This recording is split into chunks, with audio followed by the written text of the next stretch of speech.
Hello guys, I am SirVern and today I am going to talk about RTS games, my favorite genre of video game. It has been for a long time, ever since I was a little kid.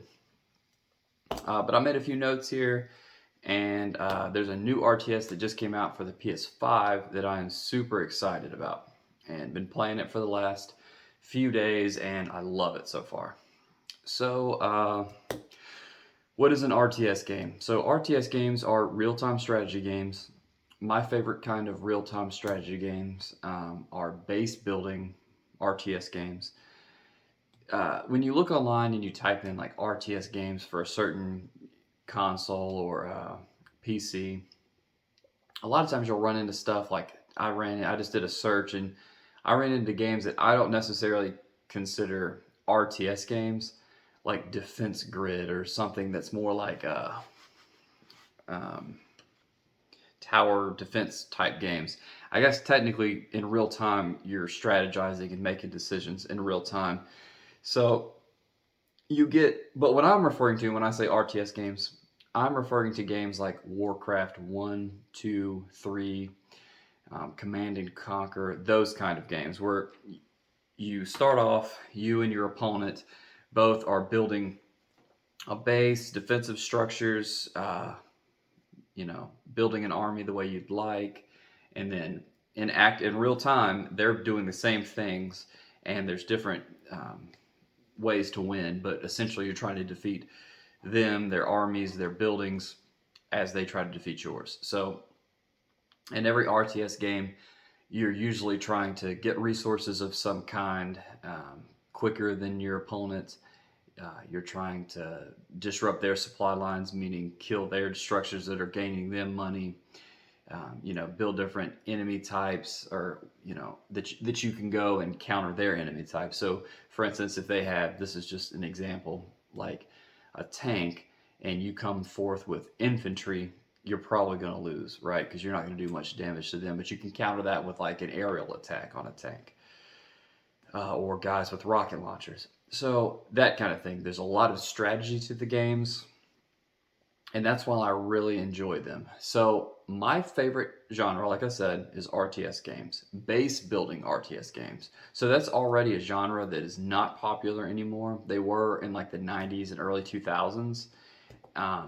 But even more, to make it even more obscure, is I like base building RTS games on consoles. So when you say that, immediately, if you go on any forums, people are like, "Why do you play those on a console? That doesn't work. You can't play an RTS game without a mouse and keyboard." And that is simply not true. The people that say that have not played a good RTS game on consoles. Granted, you don't have as much control because on a keyboard you have a ton of different keys, along with a mouse. You can, click and drag, select the specific unit you want. But they work great on consoles. And the good thing about consoles, and you can watch another video I have, consoles versus PCs. PCs have their strengths, but they also have their weaknesses. It's very frustrating when you're trying to play a PC game and the PC may not work correctly, or the game might not work on that PC correctly, or you don't have a driver updated, or the graphics card, blah, blah, blah, blah. There's 1,000 different reasons why a PC game may not work as well for you as somebody else. And I want it to be fair. If you buy the new RTS game that I bought, Iron Harvest, on a PS5, every single PS5 will perform the same, right? Everybody has the same setup. You have a PS5 controller, a TV, and a PS5, of course, to play the game. So everything's even. When you play on a PC, somebody who spent $3,000 on their PC is going to have a better experience than your $500 PC from Walmart. Let's just be real. You're going to have better graphical settings, better frame rates. It's just going to be a better experience overall. I like consoles better because I like everything to be on an even playing field. But that's a different video. I like base building RTS games on consoles. So that is a niche that not many people are into, but I certainly am. Me and a buddy of mine have been playing these since like high school, and I love them. I started out playing like Warcraft 1 and 2 on DOS, before Windows. Um, so, I've played these on PC, right? But I just not graduated, but I switched over to consoles when they started coming out for consoles. The Xbox 360 was the best platform for RTS games ever, the best console. Just a few that I played on Xbox 360 that I still own upstairs and play all the, not play all the time, but own are Supreme Commander, great game. Halo Wars, pretty good, a little more simple RTS, but there's Lord of the Rings Battle for Middle-earth 2. My current favorite game of all time is on that platform. Universe at War, Command and Conquer, you got Red Alert 3, Tiberium Wars, and Kane's Wrath, all like little expansions or different versions of the Command and Conquer series. So I say that just to say there are a ton of RTS games out on consoles. Now, some are a little older, right? Can't play them online anymore, which stinks. But Lord of the Rings Battle for Middle-earth 2 is a perfect game to me on console. When that was online, I played all the time. Me and my roommate probably put 1,000 hours into that game. Loved it. I still play it sometimes upstairs on the 360, but I did find a version on PC that you can still play online, and I do that from time to time. But there are a plethora of them out there. They work great. Whenever I heard about a new RTS coming to the PS5, man, I think it was crowdfunded a few years back. It's been on Steam for about a year, but it released a few days ago on the PS5. I got it on launch day. I was the only person to get it from Best Buy. They only got the one copy that I pre-ordered. I also pre-ordered it from GameStop, and I was also the only copy that that store got. I'll get into Iron Harvest, that game, in a minute. But here's just a few reasons I love RTS games. I think it's the best genre out there. You know, there's nothing wrong with a good shooter, but to me it's kind of brainless, right? If the new Battlefield 2042 coming out, I'm going to play the heck out of it. But it's different. You know, you get in there, you pull the trigger, and it's kind of just mindless fun. You know, and that's good. Sometimes you just need that. Throw in a football game, just mindless fun. The reason I love the RTS genre is it's challenging, right? There's so many strategies to go about defeating an enemy, and we'll just stick with Lord of the Rings, Battle for Middle-earth 2. I'll just say Lord of the Rings from now on, but you know what I'm talking about. There's like 7 different factions. Every faction has different units. Every unit has its own weakness and its own strength against other units. So there are so many different ways to win or be beaten that it makes the game just endlessly playable. You know, so many maps and different, you know, ways to win. You know, there's the height advantage on some games. Will give you an advantage. In the new game I'm playing, cover gives you an advantage. Different units are more powerful against certain units, like I gave you the example earlier with tanks and stuff like that. In Lord of the Rings, like if you're in the woods, you can be camouflaged. You have ranged weapons, close combat. It is so much fun. And then you can go 2v2, right? You and a friend can play 2 other random people online. That adds so much complexity and just different ways to win and different ways of being beaten, you know, to be frank. So if somebody's coming at you with this strategy, you may have to counter with this, or you may not be prepared for a rush. So people can rush you, or people can turtle and play back and build up their army to a huge army and come after you. So my puppy dog wants some attention. Come here, buddy. You want to talk about RTS games? Come here. But anyway, I love RTS games and have for a long, long time. It's my baby puppy dog, Otis. He loves them too.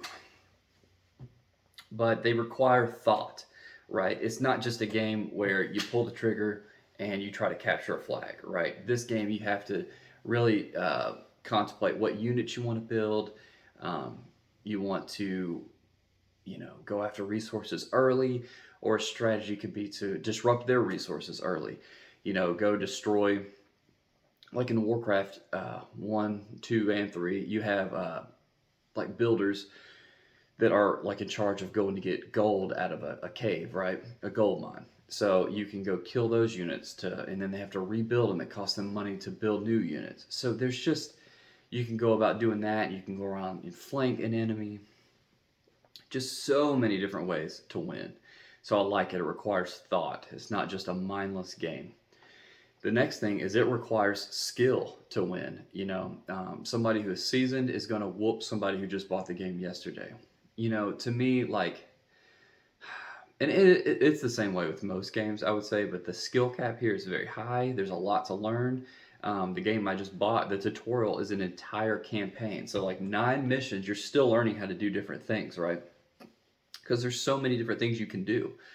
You know, you have transports, you have every building can be upgraded. You have to really understand that, you know, the money you spend can be used for a number of different things. Like, do you want to spend the money to upgrade a building? Do you want to buy a unit that's really weak but has a lot of benefits to it, like a lot of skills? Every unit can do different things, so you have to really understand what each unit can do. Um, it's just awesome. There's a lot of skill involved. I love that. And I wrote many different ways to win. Um, in the game I bought, there's like you can change the parameters to win. So you can win by defeating a main building, you can win by getting a certain amount of points, that kind of thing. So I just love the games. They're very complex. You can play them for years because, like I said, there's a thousand different ways to play the game. Um, so the game I just bought that's gotten me just reinvigorated into the genre, got me playing a whole lot more is Iron Harvest, right? 1920. It's like an alternative world. In the 1920, I think there's 3 factions. There may be 4 now. This is the complete edition that came out on PS5 and I think the Series X as well. But it's on Steam too. So if you want to play this on PC, you know, it's on there and has been for a while now, maybe a year. But this game is awesome. I love it. You know, I wasn't sure. Games you buy, especially RTS games, can be a flop on a console. Some are much better than others, but I love them. This one, like I said, it has a few different factions. I like the resource system, so you don't have to have a unit constantly. Like in Tiberium Wars, you had to have like a little unit go get the Tiberium, bring it back, and that's cool. You know, it has its strengths and weaknesses. This one, you go capture different units, kind of like in Command and Conquer Generals, which is another great RTS game on PC. This game, you have like oil factories, oil pumps that you go capture, and they'll constantly regenerate oil for you. And that's like this one. This one has 2 resources, iron and oil, right? So you have different pumps like an iron mine and then an oil pump. You can capture those, then upgrade them, so they'll give you cost money to upgrade them, or resources to upgrade them, but then they'll pump out more resources for you. So if you capture one and leave it, it's vulnerable. The enemy can come, you know, reclaim it. So what you'll have to do is, you know, build some defensive structures around it, leave some units up there, because that's your bread and butter. That's how you get the money to build more units. So I like the resource system. I love that in this alternate world, like tanks or wheels weren't really created. Instead, it's like legs. So you have mechs. They're so cool. They have all these different abilities, and I'm only on there's like 5 campaigns in this game, 4 or 5, and I'm halfway through the second. I just got this game on the 26th. Today's like the 29th or something, so I've had it for a few days. But anyway, I'm going through learning about the different factions, right? So as soon as I beat the first one, Polovio campaign, I played a skirmish match. This is another reason I love RTS games, is because usually they have a campaign. Kenzie, stop that. They have a skirmish mode, meaning if you're not familiar, it's basically you versus the computer, right? So you can play computer AI bots, basically. You can set their difficulty, how much starting resources you have, what are the parameters for victory, all these things you can go into. So you play a battle of your own choosing, right, on a map of your own choosing. There's a bunch of maps on this game. So back to it. I'm on once I beat Polovio, that campaign, I think it's supposed to be Poland. You know, they use different versions of the word like Rostovio or whatever. I'm assuming it's supposed to be Russia. But anyway, so I beat the campaign. Then I used that faction to fight online. So now I understand their units, how they work. And now I'm going through the Rostovio campaign. And so, you know, it's probably a good idea to master one of the factions and use it online or against other people. So it's so much fun. You know, there's so many different things to learn and play. So I'm excited to play all the campaigns and use all those campaigns against people online. My buddy just bought it too. I know it's hard to find a PS5 right now, but get it on Steam. It's on sale right now on Epic Game Store, I believe, for 15 bucks. This game is worth every cent. It is amazing. An awesome, awesome game. Um, King Art Games, I believe, made it. Man, there's some. It seems like maybe a smaller studio. Um, I don't think they have the budget of EA or something like that that created my favorite game of all time. But it is awesome. Um, Love it, love it, love it so far. So I'm excited to play the games. So another thing you can do in RTS games, like I said, you have the campaign, which there's like 4 or 5 full campaigns that you can play with different challenges, secondary challenges. You can go through and beat them multiple times. Then it has a challenge mode where you go in, and I haven't played it yet, but from what I've read, you do different campaign with different scenarios, different parameters in place, different objectives, and you have to really master them. You're not going to beat them your first time. So that adds replayability. You've got the skirmishes that you can play against AI. That's endless fun, like I said, because you can do 2v2. I think you can do 3v3. Haven't done anything like that yet, but mastering all these different races. When I say that, I mean factions. Lord of the Rings uses races. Like you got the elven race, the human race. But anyway, that's why I said races. But it is so much fun. So you have the campaign, skirmishes, challenge modes. Then you have online play. You can't forget that. I haven't done that yet. You can play casually, I believe, and then ranked. There's different tournaments online. It is so much fun, so much to do. The only reason, RTS is my favorite genre. It just is. I love strategy games. The only thing I run into as I get older is I love games that you can play forever. You can throw Metal Gear Solid 1 into your PS1. There's no online required, right? So you can play that game forever. I almost prefer games that do not have online nowadays. I'm always in search for my new favorite game of all time. Right now, it's still Lord of the Rings: Battle for Middle-earth 2. Love that game. This one could take it though. Iron Harvest. It has so much complexity and so much you can do. It's just astounding. But the reason I don't like online games is because one day those servers will be turned off, right? And then you will only be able to do skirmishes. You will no longer be able to play online, and that's just a fact. One day they will, flip that switch, and that company may go out of business. I hope not. But even EA, they shut off the servers for Lord of the Rings. So that game is basically just the only features it has now is skirmish mode and campaign. So you're missing features. That's why I prefer games to just be offline. But what would an RTS game be without online mode? You have to have it. I'm glad they have it. But anyway, I'm glad they have that skirmish mode because you can always play against the computer, and that's fun. I hope, this may be a feature, I don't know, but if you could do a local network game that would go in place of online, like one day they're going to shut it off, but I hope they have, or some kind of LAN thing where you can have 2 PS5s on the same network and play against each other. That would make it so much better. Lord of the Rings does not. I wish you had 2 360s and you could play against one another on different TVs in the house. That would fix the game in my opinion. But I do not like how it just depends on online for everything, because online will go away. It just will. But anyway, that's the only negative I see about the genre of RTS in general. But anyway, I just wanted to talk about RTS games, why they're my favorite games of all time, or genre of all time. I love the genre. I wish people would try it out. A lot of people don't because the graphics aren't as good as like Horizon Zero Dawn. You're commanding hundreds of units on one screen, so it takes a lot of processing power to do that. And not everybody can look like Aloy from lost my train of thought. Aloy from Horizon Zero Dawn. The graphics are not going to be as good because of the scale. You're controlling hundreds of enemies rather than one guy on a screen.